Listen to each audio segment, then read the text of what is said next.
Bonjour à tous, prenons un instant aujourd'hui pour lire et méditer un passage du livre du ciel de Luisa Picaretta. Au nom du Père qui m'a créé, du Fils qui m'a sauvé et du Saint-Esprit qui me sanctifie. Amen.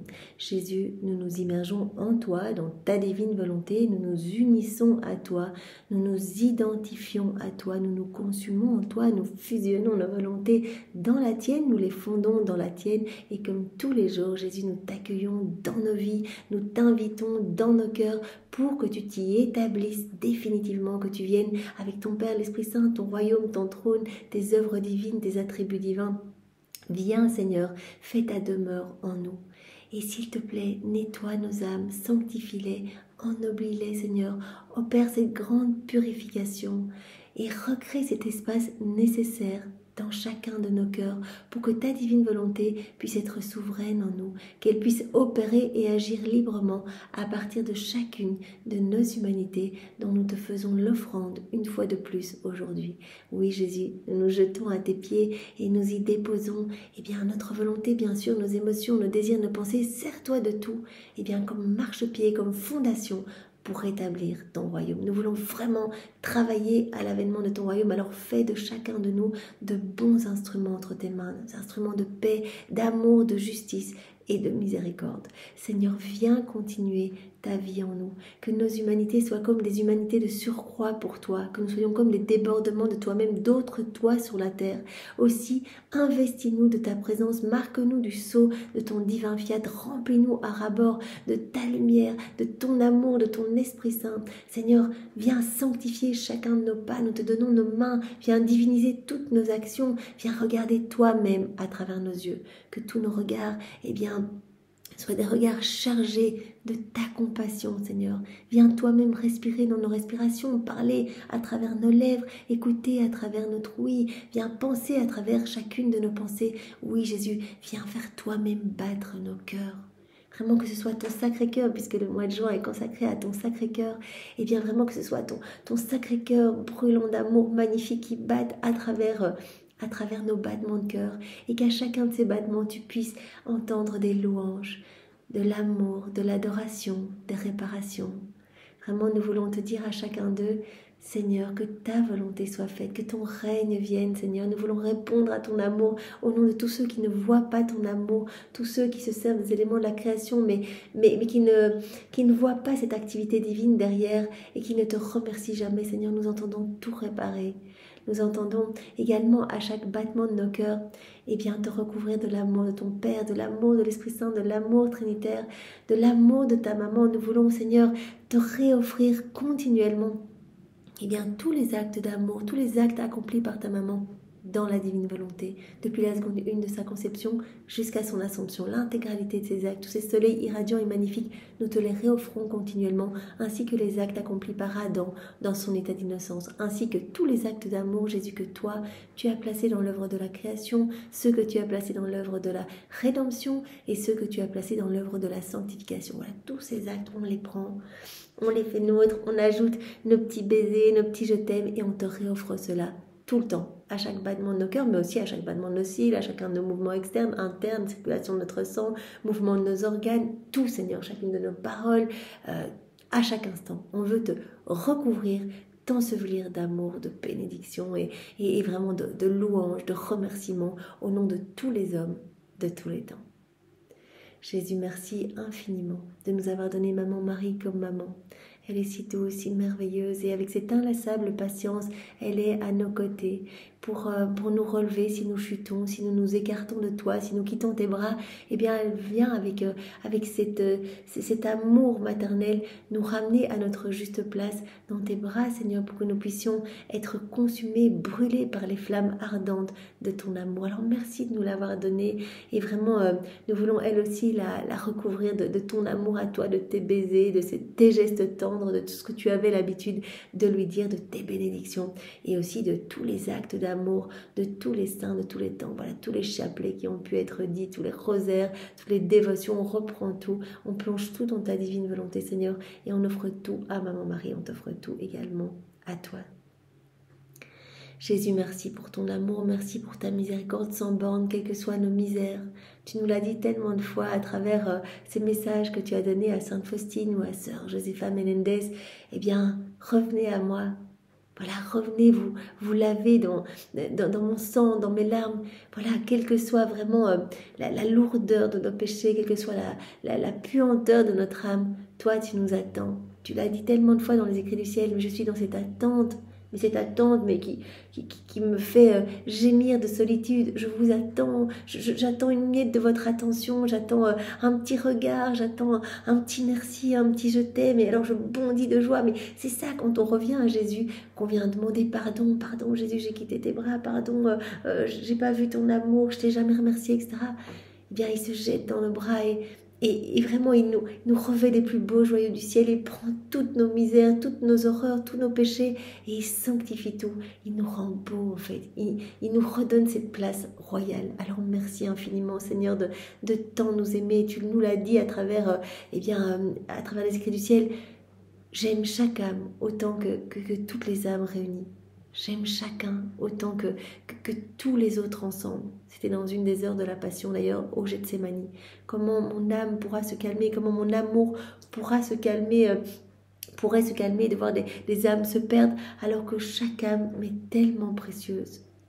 Alors Seigneur, nous sommes là pour vraiment te dire au nom de tous, tu es notre roi, tu es notre bien, tu es notre tout, nous avons besoin de toi et vraiment nous t'offrons tout ce que nous sommes, l'intégralité de ce que nous sommes, pour que nos vies soient des petites sources de réjouissance pour toi. Merci Jésus, merci. Et nous voulons encore t'offrir aujourd'hui, comme nous le faisons tous les jours, une toute petite prière tirée des 24 heures de la Passion, de l'heure de ton couronnement d'épines. Donc c'est 17e heure de ta Passion. Donc, comme nous l'avons vu hier, Louisa, elle se sert souvent des souffrances de Jésus, des attributs de la Passion de Jésus, donc les fouets ou les épines, pour demander des grâces à Jésus pour elle, mais à travers elle, comme elle le demande dans la divine volonté, elle le demande pour toutes les générations, pour tous les hommes. Donc hier, elle demandait d'être totalement flagellée pour devenir pur amour. Bien sûr, ce n'est pas une flagellation physique, mais elle veut que tous ses sens soient flagellés, soient vraiment, elle veut que ses regards soient flagellés, soient crucifiés, pour vraiment que ce soit Jésus qui regarde à travers chacun de ses regards. Elle demandait vraiment de devenir totalement lumière et amour. Et aujourd'hui, elle va demander vraiment d'être touchée par toutes les épines de la couronne d'épines de Jésus pour être tout à Jésus en fait. Mon amour, mon cœur se serre en te laissant. Je te demande de blesser mes oreilles de tes épines, que je n'entende plus que ta voix. Blesse mes yeux, que je ne vois plus que toi, ma langue, qu'elle soit muette à tout ce qui pourrait t'offenser, mais qu'elle soit libérée pour te louer et te bénir en toutes choses. Jésus, entoure-moi d'épines, qu'elle me protège, me défende et me garde tout à toi. Voilà, et un peu plus haut, Jésus demande à Louisa qu'elle prenne cette couronne d'épines et qu'elle aille la planter dans son cœur et dans tous les cœurs pour faire ressortir de nos cœurs tout ce qu'il y a de mauvais, tout ce qu'il y a de pécamineux, tout ce qui est déconnecté de la divine volonté. Et qu'elle laisse une épine au centre pour que tous les hommes prennent Jésus comme roi, que Jésus puisse reprendre cette place d'honneur au milieu de ses enfants. Donc voilà, c'est ce que Jésus demande ici. Mon enfant, ces épines disent que je veux être le roi de tous les cœurs. Toute chose m'appartient. Prends ces épines et plante-les dans ton cœur, faisant sortir tout ce qui ne m'appartient pas.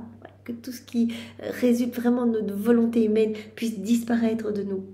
Et laisse-en une en place. Elle sera la preuve que je suis ton roi et empêchera tout ce qui n'est pas moi d'entrer dans ton cœur. Fais pareillement le tour de tous les cœurs et en les blessant d'une épine, faisant sortir tous les relents de l'orgueil, toute la corruption qu'ils contiennent et constitue-moi roi de tous. Voilà, c'est une petite prière que je dis dans mes mots tous les jours, quand je médite par exemple les mystères douloureux, au moment du couronnement d'épines, quand je suis en train de faire les Ave Maria, je dis voilà Seigneur, avec tes épines, sanctifie tous mes regards, blesse mes yeux de tes épines, que je ne vois que toi, blesse ma bouche, vraiment qu'elle ne s'ouvre que pour t'aimer, que pour te louer, etc. Donc je le dis en faisant les Je te salue Marie, et je demande également tous les jours, voilà, que cette couronne d'épines puisse vraiment retirer de mon cœur et de tous les cœurs, eh bien, tout ce qu'il y a de mauvais, tout ce qui le blesse, et que Jésus puisse être le roi de tous.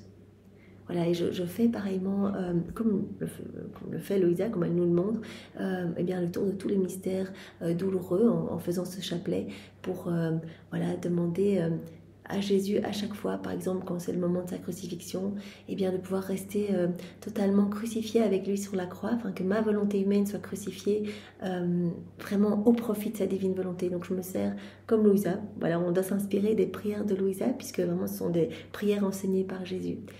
Et voilà, c'est tellement beau. Et je demande aussi à Jésus, voilà, je veux retirer toutes ces épines innombrables en fait, parce que Jésus, c'est pas une seule couronne d'épines. Il a montré à Louisa lors de cette première heure d'agonie au Gethsémani, il lui a montré que c'était des milliers de couronnes de feu à l'intérieur en fait. Ce que sa divinité imposait à son humanité pour refaire toutes nos vies dans la divine volonté, pour nous reconnecter et nous permettre d'être réhabilités à vivre dans ce royaume si saint. Il a refait chacune de nos pensées. Donc je retire toutes ces affreuses couronnes d'épines et Jésus, je te mets à la place, voilà, autant de couronnes de gloire, d'honneur, de louange, couronnes de baisers, de chants d'oiseaux, de rires d'enfants, etc. Donc vraiment on peut consoler Jésus, l'intention suffit. C'est ça qui est très beau, c'est que dans la divine volonté, l'intention suffit. Voilà, on dit Jésus, je suis près de toi au moment de ton couronnement d'épines. Le simple fait d'avoir fait cette toute petite prière, on était avec Jésus dans la divine volonté, on a réactualisé ce mystère et vraiment, on lui a demandé vraiment d'être entièrement purifié par ses souffrances, par son sang et par ses épines pour qu'elle décape nos âmes et que nous puissions vraiment grandir en sainteté, dans cette sainteté divine qu'il veut pour chacun de nous. Jésus, maintenant, je te demande eh bien, de venir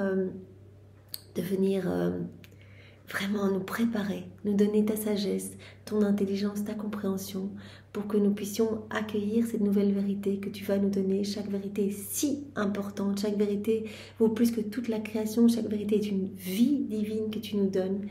Alors vraiment, que nous laissions cette vérité embaumer notre âme, la parfumer, et que nous puissions vraiment être poussés, c'est toi qui vas le faire Seigneur, à cette mise en pratique.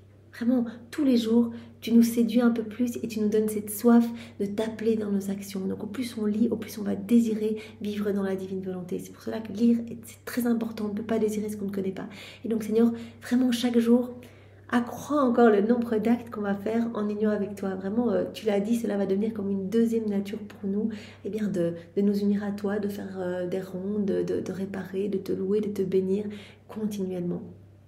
Alors Seigneur, que nous ne perdions rien de ce moment et que ce moment fait en union avec toi puisse avoir vraiment une portée magnifique dans tous les cœurs, comme une rosée bienfaisante, que des milliers d'âmes reviennent à toi, se repentent, se sanctifient, se convertissent, retournent à la messe, découvrent les écrits du ciel. C'est à leurs premiers actes.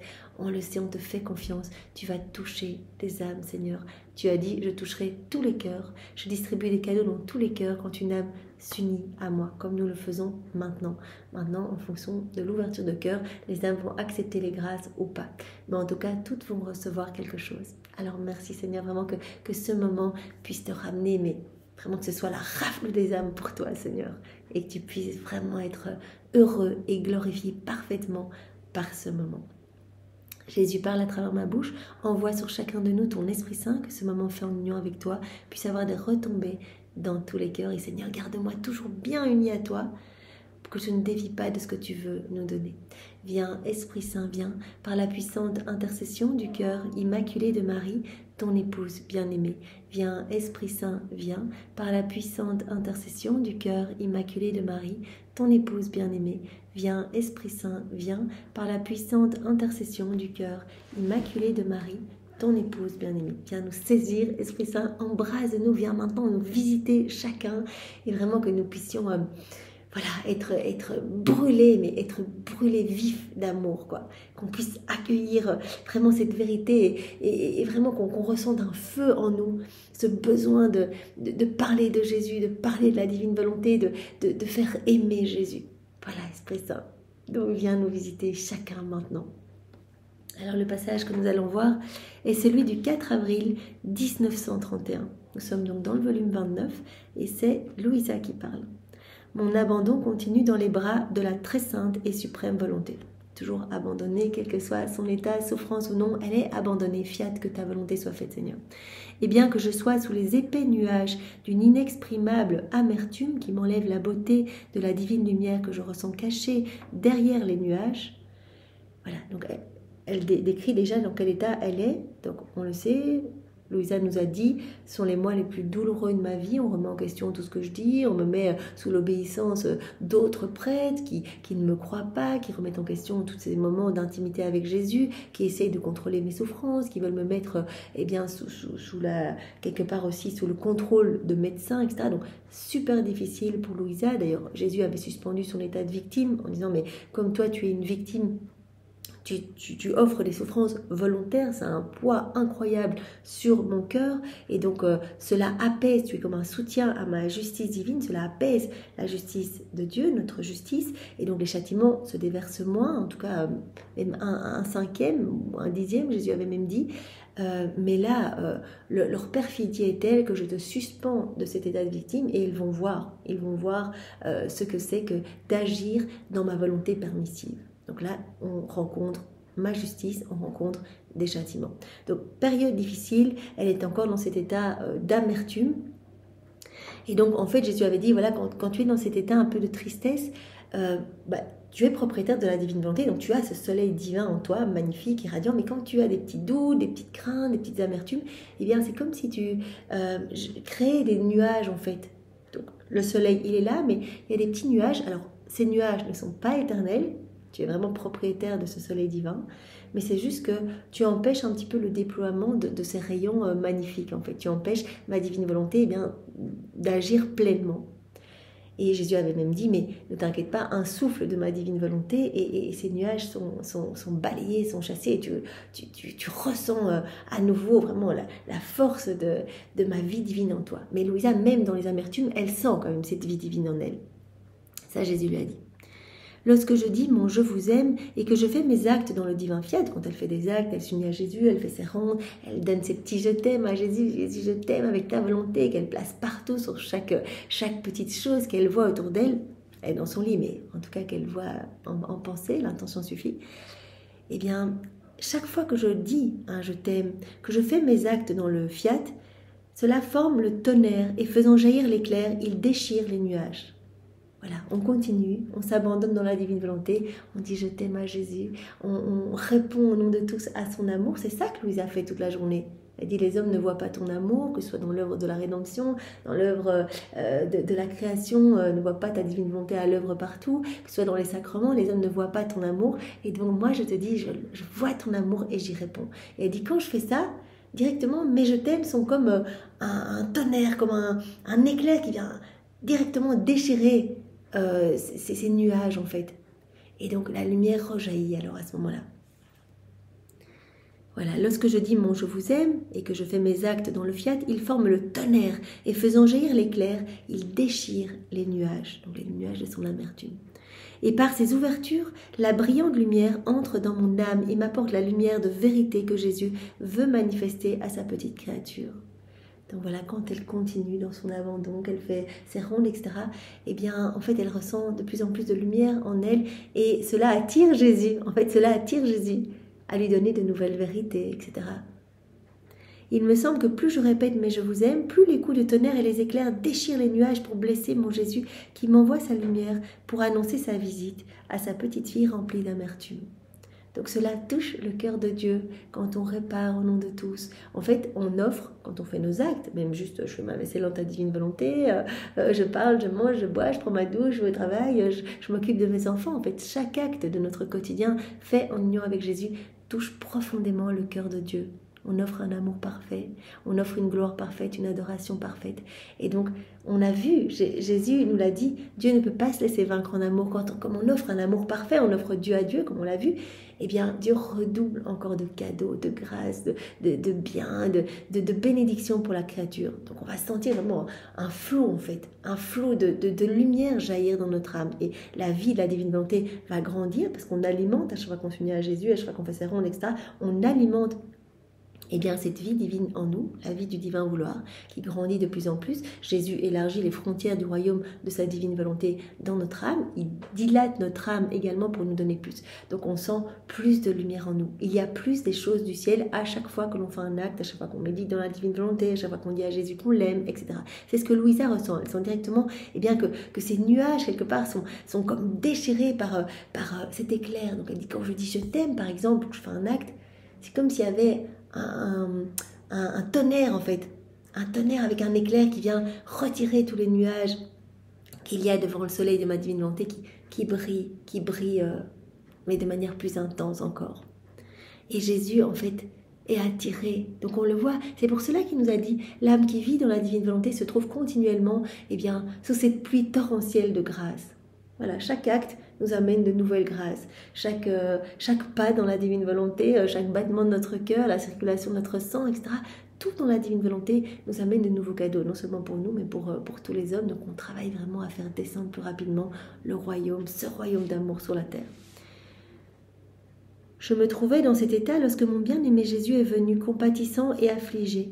Les graves offenses qu'il avait reçues lui avaient brisé les bras, et se jetant dans les miens, il me demanda de l'aide au milieu de tant de souffrances. Donc Jésus en fait est attiré par les je t'aime de Louisa, par les actes qu'elle continue à faire dans la divine volonté, dans cet abandon complet malgré ses souffrances. Jésus est attiré, il est attiré en fait, parce qu'il trouve, et ça, j'élargis un petit peu, il trouve dans l'âme qui s'abandonne, dans l'âme qui l'aime, etc., il va trouver son doux repos. Donc Jésus, au milieu de tant d'offenses, se montre à Louisa, voilà les bras brisés, c'est ça, voilà les bras brisés. Et il dit, aide-moi, aide-moi, parce que Jésus peut avoir confiance dans l'âme qui vit dans sa divine volonté. En fait, il retrouve vraiment son paradis dans cette âme, puisqu'à chaque fois qu'on fait des actes dans la divine volonté, il prononce son fiat créateur. Donc, il y a de nouvelles créations qui se font dans notre âme, nouveaux cieux, nouveaux soleils, nouvelles floraisons, etc. Donc, Jésus va se sentir bien. Il a dit, cette âme est comme un palais sublime pour moi, en fait. Je peux me reposer, je peux m'abreuver. Cette âme vraiment me donne à boire, alors que je suis assoiffée de l'amour de mes enfants. Cette âme me donne à boire, elle me nourrit, elle devient hostie vivante pour moi. Donc, Jésus est directement attiré. On fait nos actes, etc. C'est un aimant puissant. Jésus directement est attiré pour nous donner plus et pour nous partager son amour. Et vraiment, il vient chercher aussi de la consolation. Âme, aide-moi. Donc là, il arrive chez Louisa, les bras brisés par nos offenses, par les péchés des hommes, et il dit, mais aide-moi. Viens, partage avec moi ces souffrances. Je ne sais pas comment lui résister. Et le serrant entre mes bras, je sentis qu'il me communiquait ses souffrances. Mais Louisa, elle s'est offerte. Donc on n'a pas la même mission que Louisa. Louisa, elle est âme victime.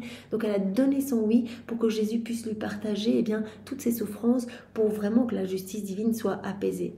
Donc elle est là, elle est offerte. Elle se situe vraiment entre le ciel et la terre pour réparer tous les actes mauvais des hommes et donner toute sa vie pour donner à Dieu la gloire que les hommes auraient dû lui donner. Jésus me communiquait ses souffrances, mais à tel point que je me sentais mourir. Et pourtant, bien souvent, Jésus lui communique une petite goutte de ses souffrances. Mais déjà, elle se sent complètement mourir. J'étais tombée dans l'abîme de mon état de souffrance. Fiat. C'est très beau. Donc, elle souffre en union avec Jésus, elle partage tout avec Jésus. Et alors, elle dit Fiat. Seigneur, merci de me partager ça, que ta volonté soit faite. Voilà. Fiat, ça veut vraiment dire que ta volonté soit faite. Merci Seigneur. Si c'est ce que tu veux, je le veux aussi. Cependant, la pensée de pouvoir soulager Jésus avec mes petites souffrances me donna la paix. Donc en fait, ce qui donne de la joie à Louisa, c'est bien sûr, c'est pas la souffrance elle-même, mais c'est vraiment de soulager Jésus. C'est vraiment d'être en union avec Jésus à chaque instant et de lui apporter du réconfort. Jésus m'avait laissé seule dans mes souffrances, mais il est revenu ensuite et m'a dit « Ma fille, l'amour véritable ne peut rien faire, ni rien souffrir sans que celle qui m'aime y prenne part. » Voilà, nous sommes, il le dit à Lausanne, dans cet amour véritable et je veux tout partager avec toi, y compris mes souffrances. Combien est douce dans la souffrance la compagnie des personnes qui nous sont chères. Leur présence atténue pour moi les souffrances et je les sens qui me redonnent vie. Au milieu de mes terribles souffrances, à Jésus qui arrive tout blessé, les bras brisés, etc. Il dit, mais comme ta compagnie m'est douce. C'est vraiment ce qu'il a demandé à Louisa dans les méditations des 24 heures. Voilà, souvent il dit, mais tu es là, âme.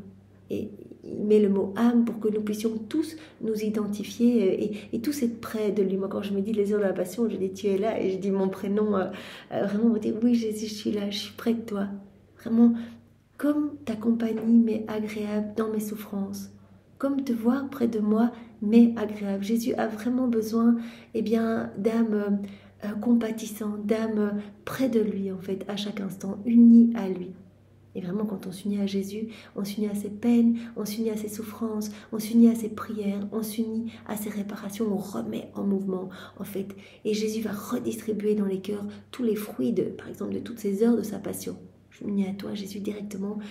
Je m'unis à toi, par exemple, dans ce couronnement d'épines, dans ce moment où tu es flagellé, je suis avec toi, je suis au pied de la colonne, je prends ton sang, je veux le placer dans tous les cœurs, etc. Je veux te consoler, je veux apaiser toutes tes plaies, je veux t'offrir tous les actes qui ont été accomplis dans la divine volonté, parce qu'on sait que pour Jésus, c'est vraiment un soulagement, comme si on mettait vraiment un petit onguent sur ses plaies.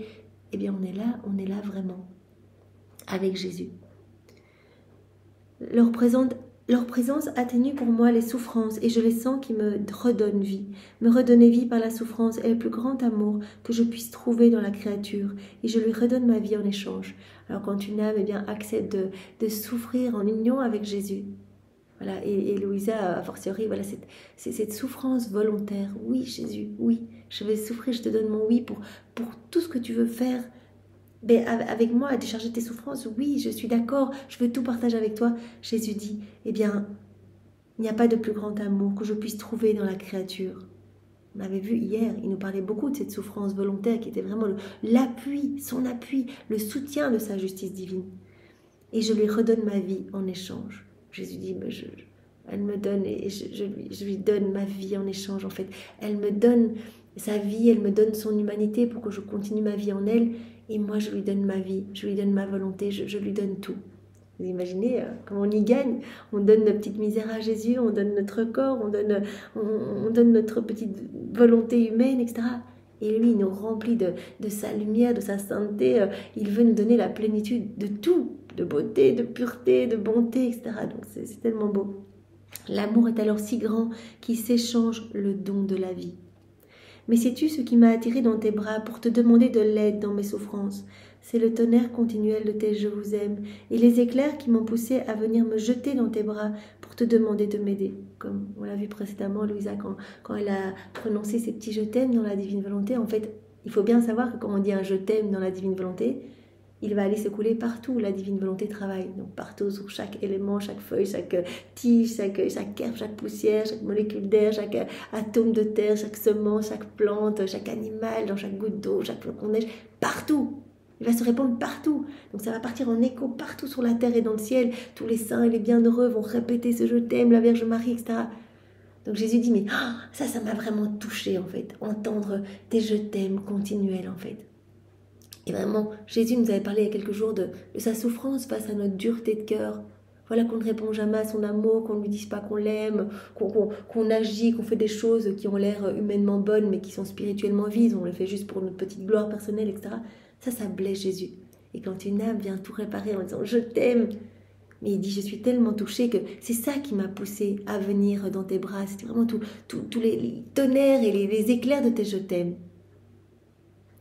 Tu dois également savoir que ma divine volonté est ciel. Donc Jésus prend cet exemple. Voilà, si tes je t'aime sont comme des tonnerres et des éclairs, eh bien ma divine volonté, c'est comme le ciel.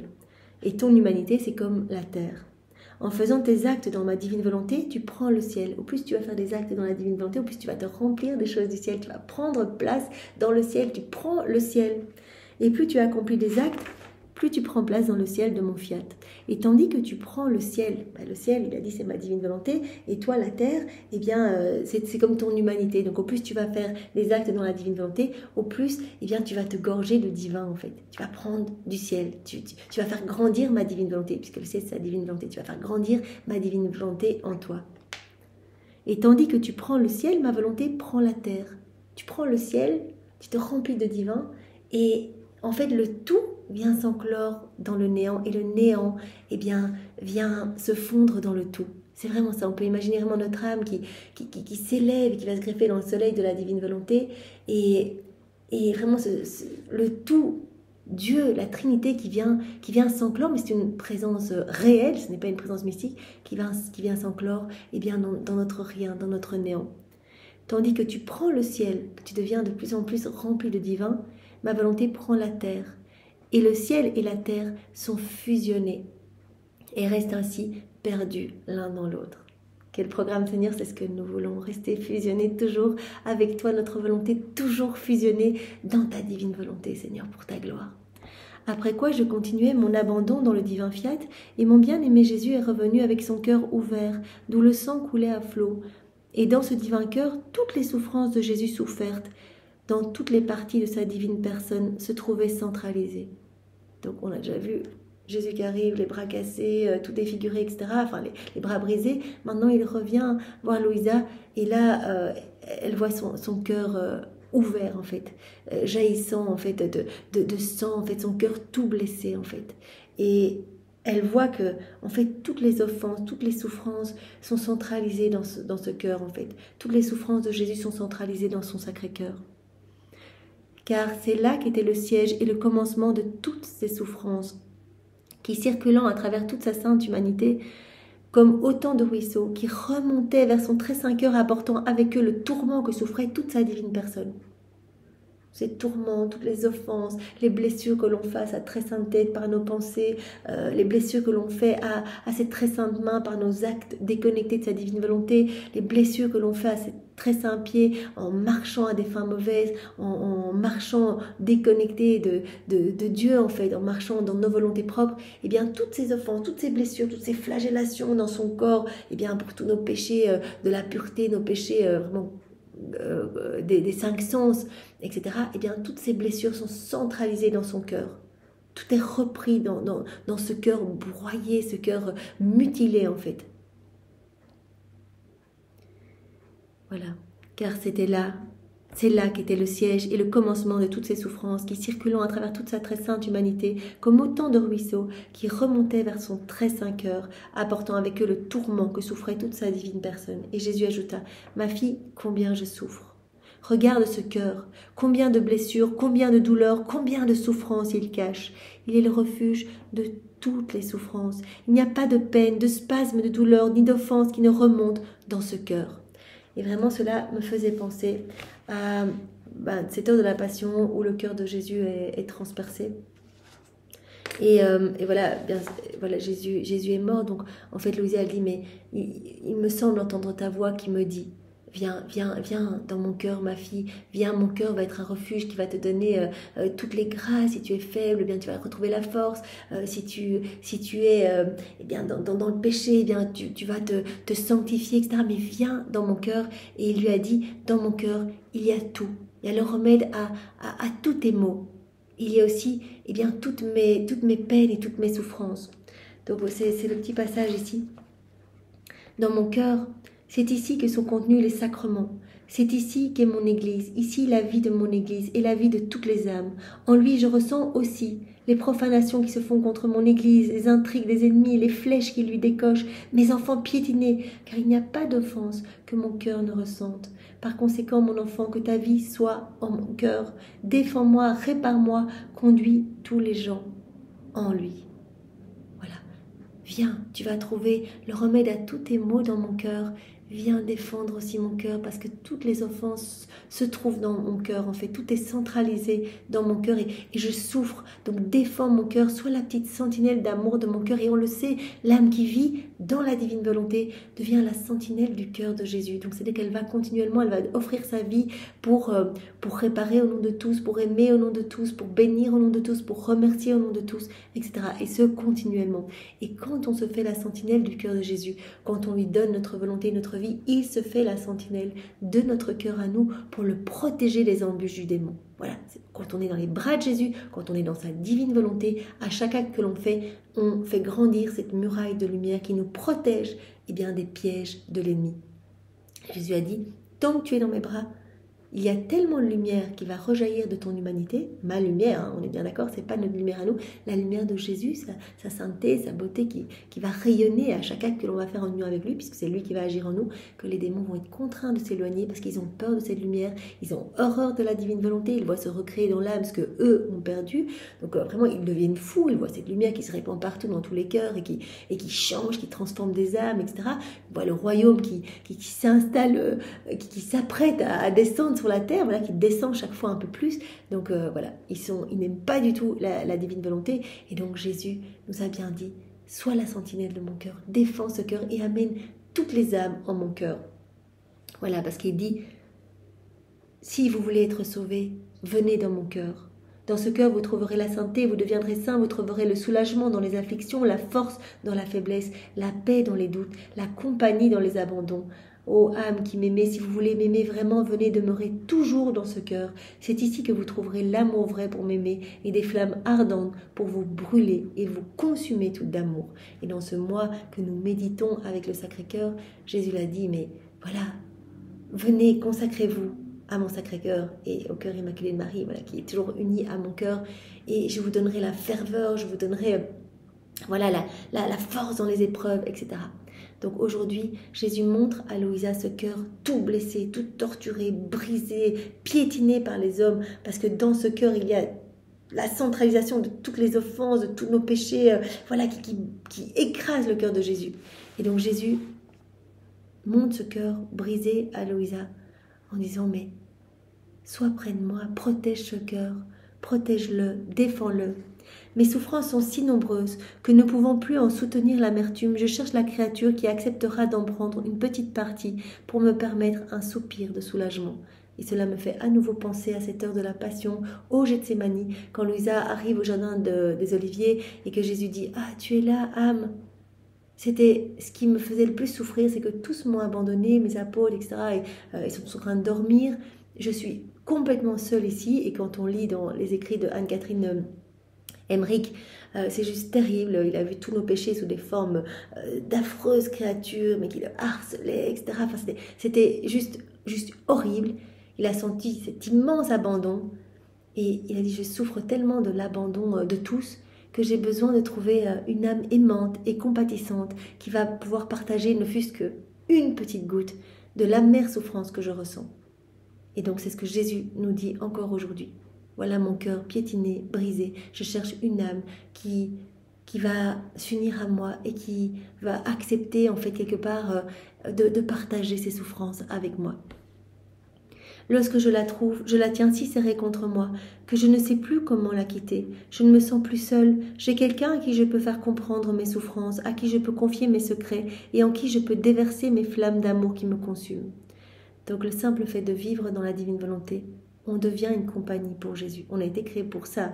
Vraiment, ça c'est le plan de Dieu, que l'amour soit vraiment, se déverse à profusion sur l'homme, que l'homme y réponde. L'homme a été créé pour être un exutoire de l'amour de Dieu, pour tenir compagnie à Dieu, pour voir l'amour de Dieu partout et vraiment être dans ce doux reflux d'amour continuel. Et donc quand on vit dans la divine volonté, on revient à cette place d'Adam dans son état d'innocence, on tient compagnie à Jésus dans ses souffrances. Voilà, on dit Jésus, viens, tu peux te reposer dans mon cœur, viens.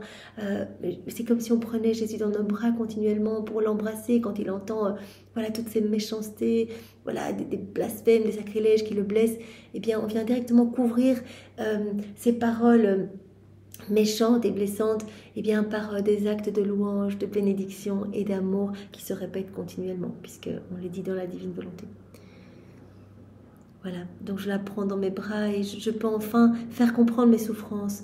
Cette âme en qui je peux confier mes secrets, en qui je peux déverser mes flammes d'amour qui me consument. Jésus veut déverser cet amour qui le brûle en fait. Il nous l'a montré, cette 3e heure d'agonie au jardin de Gethsémani, mais il a montré cette première heure, ce cœur mais dévoré par les flammes d'amour. D'ailleurs, voilà, on le voit ici dans cette statue du Sacré-Cœur, mais ce sont des flammes au-dessus. Ces flammes, mais qui... Tellement il nous aime. Et sa plus grande souffrance, c'est que les hommes ne veulent pas de son amour. Les hommes sont froids, indifférents, voilà. Et il dit, mais quand je ne peux pas déverser ces flammes d'amour, mais je souffre, en fait, j'agonise littéralement, je bouillonne en fait, j'asphyxie quand je ne peux pas donner cet amour. Et cet amour, ces flammes d'amour vont devoir sortir d'une autre façon sous forme de châtiment, de justice. Alors quand je trouve une âme qui dit « Mais moi je veux ton amour, viens Jésus, je m'unis à toi, je te donne ma vie, fais tout ce que tu veux de mon humanité », alors je déverse tout, je déverse ces flammes d'amour. Et donc ma justice en est fortement apaisée. Donc Jésus, comme tu nous l'as dit, quand tu trouves une petite âme qui t'ouvre son cœur, tu vas lui donner les grâces, tu vas lui donner l'amour, tu vas lui donner les bénédictions que tu avais prévues pour toutes les autres, toutes celles qui ont refusé, pour 10 personnes, 100 personnes, 1000 personnes, un pays entier. Parce que cette âme à qui tu vas donner, elle va réparer pour 10, 100, 1000 personnes, un pays entier. Dans ta divine volonté. Elle va réparer pour tous. C'est tellement beau. C'est pourquoi je te demande souvent d'accepter une partie de mes souffrances, car elles sont si nombreuses. Donc Louisa, âme victime, eh bien Jésus lui demande souvent de partager ses peines et ses souffrances. Il a besoin de cette compagnie de manière générale, mais compagnie aussi dans ses souffrances, dans tout ce qu'il ressent. Et si je ne vais pas vers mes enfants pour demander de l'aide, vers qui devrais-je aller? Je resterai comme un père sans enfant qui n'a pas de descendance. Jésus a besoin d'être accompagné. Il a besoin de notre compagnie, de notre amour, de notre attention. Voilà. Je resterai comme un père si je ne peux pas venir vers mes enfants, comme un père sans enfant qui n'a pas de descendance, ou que les enfants ingrats ont abandonné. Non, non, toi tu ne m'abandonneras pas, n'est-ce pas ma fille? Et aujourd'hui, Jésus nous demande à chacun de nous, est-ce que tu vas m'abandonner ou tu veux me tenir compagnie, être tout le temps uni à moi, que je vienne vivre en toi, que je prolonge ma vie en toi? Et voilà, sur la croix, quand Jésus a dit « Père, pourquoi m'as-tu abandonné ?» En fait, il s'adressait à chacun de nous. « Pourquoi m'abandonnes-tu? Pourquoi tu ne veux pas de moi? Pourquoi tu continues ta vie dans ta volonté propre? Pourquoi tu me fais tellement souffrir? Pourquoi tu écrases ma divine volonté dans ton cœur? Je suis la divine volonté, c'est moi que tu écrases. Tu ne me laisses pas de place, je ne peux rien faire. Je suis comme ligotée, je ne peux pas agir en toi alors que je veux tout te donner. J'en peux plus de ne pas pouvoir te donner cet amour. » Pourquoi tu m'abandonnes? Ne m'abandonnez pas, ne m'abandonnez pas. Jésus l'a dit sur la croix, mais mes souffrances ne seraient rien, ces souffrances que l'on voit, ces membres déchirés, c'est vraiment ces membres disloqués, etc., des souffrances épouvantables sur la croix. Mes souffrances ne seraient rien si vous reveniez vous unir à moi. En fait, il a tellement besoin de cette union avec nous. Et moi, donc Louisa répond à Jésus quand Jésus dit « Mais toi, tu ne m'abandonneras pas, ma fille, s'il te plaît, est-ce que tu vas être cette compagnie que je recherche tant ?» Moi, mon Jésus, jamais je ne t'abandonnerai. Mais tu me donneras la grâce, tu m'aideras dans les conditions où je suis en ce moment, car tu sais combien elles sont difficiles. Je reste unie à toi, Jésus, mais toi, tu vas me donner toutes les grâces pour vivre cette situation difficile. Je vais unir mes peines, mes souffrances aux tiennes, et mes souffrances vont porter les fruits de tes souffrances, Jésus. Jésus, aide-moi, car moi aussi, je te dis avec mon cœur, oh, ne m'abandonne pas, ne me laisse pas seule. Combien j'ai besoin de toi, vivant. Aide-moi, aide-moi. Et Jésus, adoptant un aspect très doux, prit ma pauvre âme dans ses mains, et au tréfonds de mon âme, il écrivit « Je mets ma volonté dans cette créature comme commencement, milieu et fin. » Donc il vient graver en lettres d'or dans le cœur de Louisa « Je mets ma volonté dans cette âme comme commencement, comme milieu et comme fin. » Que tout soit régi par ma divine volonté. Que ma divine volonté soit vraiment, il imprime comme le sceau de sa divine volonté sur toutes les cellules de Louisa, chacun de ses organes, partout, partout, partout. Vraiment que la divine volonté soit 100% souveraine en Louisa. Ma fille, je mets ma divine volonté dans ton âme comme commencement de vie, d'où descendront tous tes actes comme d'un point unique. Tous tes actes sortiront, eh bien, de la divine volonté. Tout ce que tu feras sera fait dans ma divine volonté. Chacun de tes actes deviendra un soleil irradiant, magnifique, éternel, infini, apportant vraiment des pluies de cadeaux dans tous les cœurs. Je mets ma volonté dans ton âme comme commencement de vie, d'où descendront tous tes actes comme d'un point unique et qui se diffusant dans tout ton être, en ton âme et en ton corps, te font ressentir la vie palpitante de mon divin vouloir en toi. Tu vas ressentir, puisque tu as tous ces actes dans la divine volonté, tu vas ressentir la vie de mon divin fiat en toi. Elle le ressent, même dans ces moments où elle se sent abandonnée, seule, triste, etc. Elle ressent quand même à chaque instant, vraiment, c'est la force de cette vie divine en elle. Lequel cachera, donc le divin vouloir, lequel cachera en lui tous tes actes, comme en un sanctuaire conformément à son divin commencement.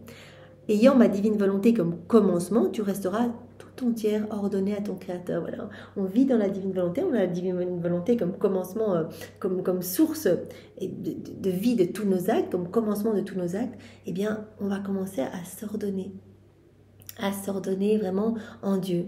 Voilà, tout en Dieu est ordre, harmonie, beauté, etc. Donc quand on va vivre dans la divine volonté, on va vraiment retourner dans cet ordre. Et on va se retrouver de nouveau dans cette unité du divin fiat. Avec chaque élément de la création, on va être à nouveau ordonné avec la création. C'est-à-dire que les éléments créés vont nous reconnaître à nouveau, comme c'était le cas pour Adam. C'était le petit chef de la création et chaque élément le reconnaissait puisqu'il avait la divine volonté pleinement opérante en lui et la divine volonté était opérante dans les éléments créés. Donc il était vraiment dans cette unité. Vraiment, c'était l'harmonie parfaite, l'ordre parfait. Et en quittant la divine volonté, il étouffait la divine volonté dans son cœur.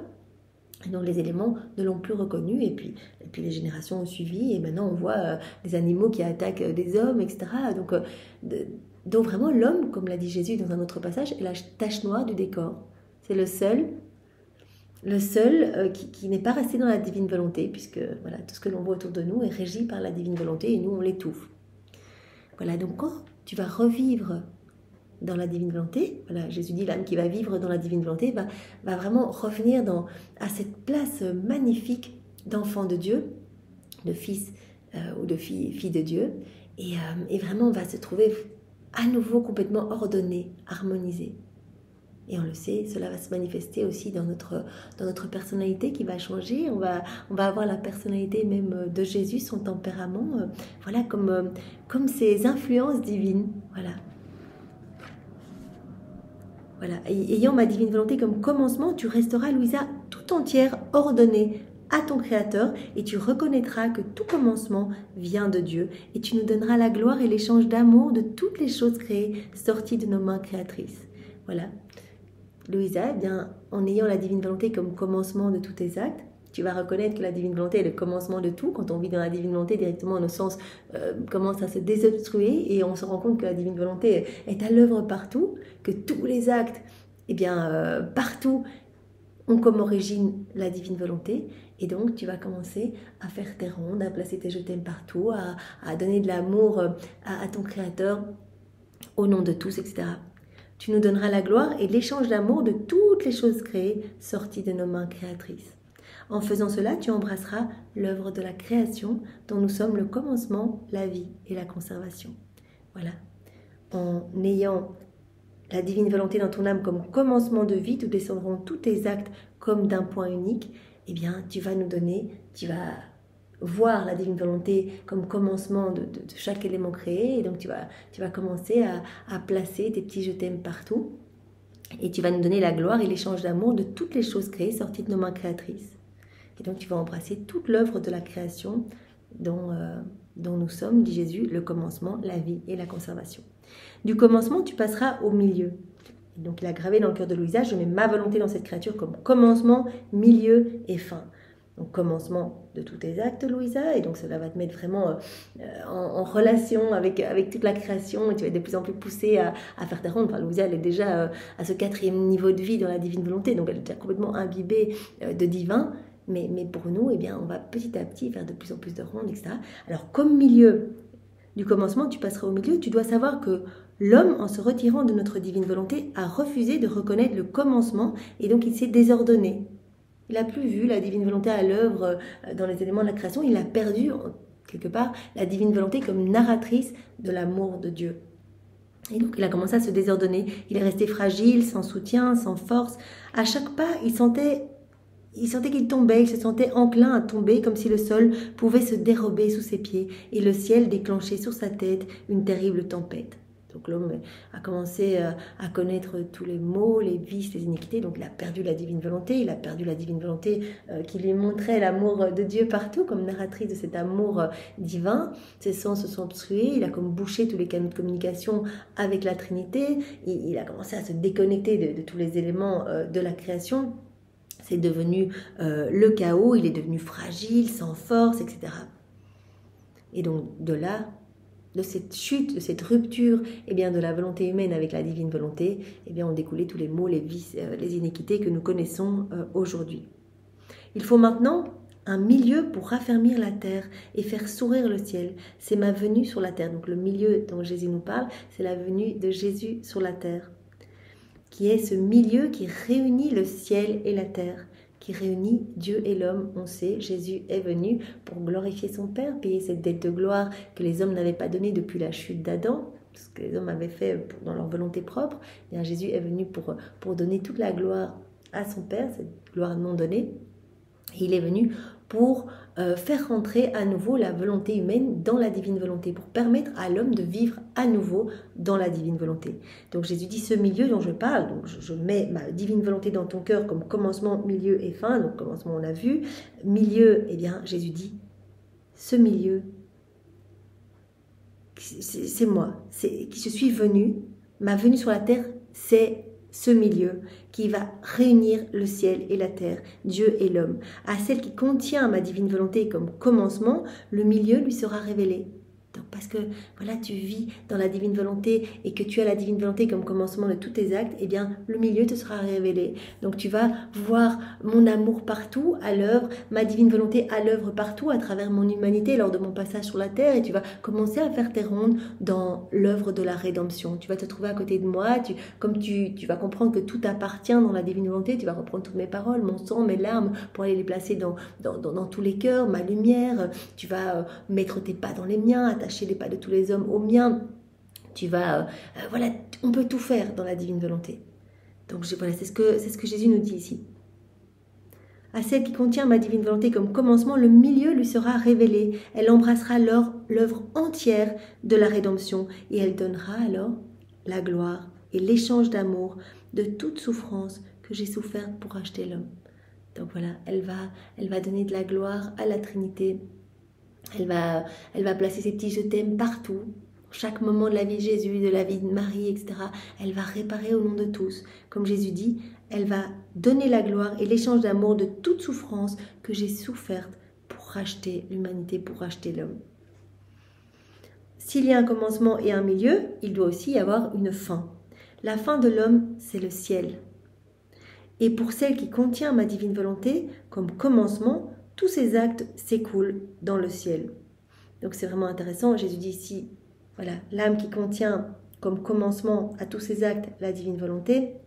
Donc elle va être poussée à faire ses rondes dans l'œuvre de la création. Elle va comprendre eh bien, le travail de la divine volonté dans l'œuvre de la rédemption. Elle va suivre les actes de la divine volonté dans l'œuvre de la rédemption. Elle va nous glorifier parfaitement à chaque instant, etc. Elle va venir m'accompagner dans toutes mes souffrances, etc. Et en fait, ce que Jésus dit ici, ma divine volonté va être également la fin pour cette âme. C'est-à-dire qu'elle va déjà vivre la vie du ciel sur la terre, la vie des bienheureux ici-bas sur la terre. Voilà.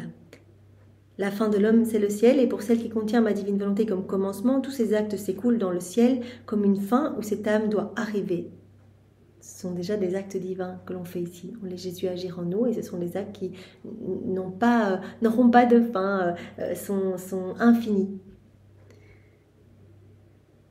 Commencement de sa béatitude qui n'aura pas de fin. Donc on commence déjà à vivre la vie du ciel ici-bas. Et en ayant ma divine volonté comme fin, tu me donneras la gloire et l'échange de l'amour dans cet heureux séjour céleste que j'ai préparé pour les créatures. Donc c'est tellement beau. Seigneur, nous voulons maintenant que tu inscrives également dans notre cœur cette phrase, que tu l'inscrives en lettres d'or, ma divine volonté se trouve dans cette créature comme commencement, milieu et fin.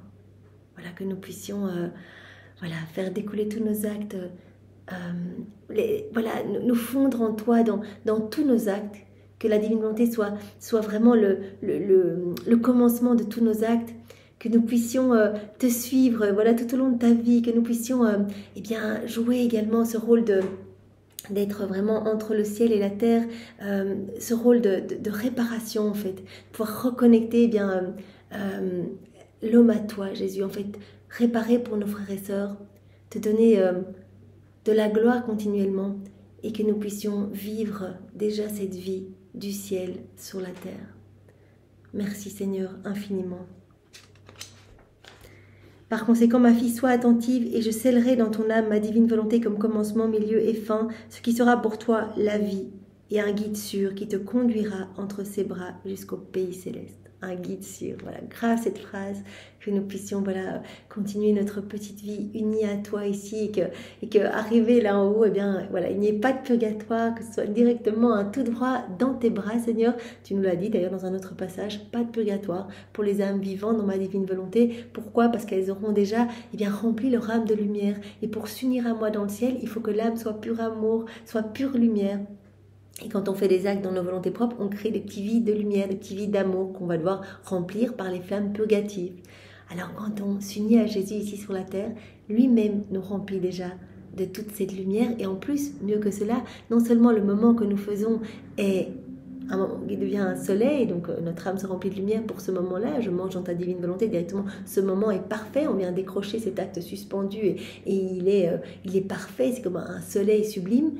Mais en plus, Jésus vient refaire tous les moments où nous avons mangé dans nos volontés propres. Donc il vient remplir notre âme de lumière pour tous ces moments où on ne connaissait pas la divine volonté, où on n'a pas appelé Jésus dans cet acte en particulier. Donc au plus on va faire d'actes, au plus même notre vie dans le passé va devenir lumière, au point que notre âme va être complètement lumière. C'est ce qu'il veut pour chacun de nous, qu'on soit d'autres soleils en fait.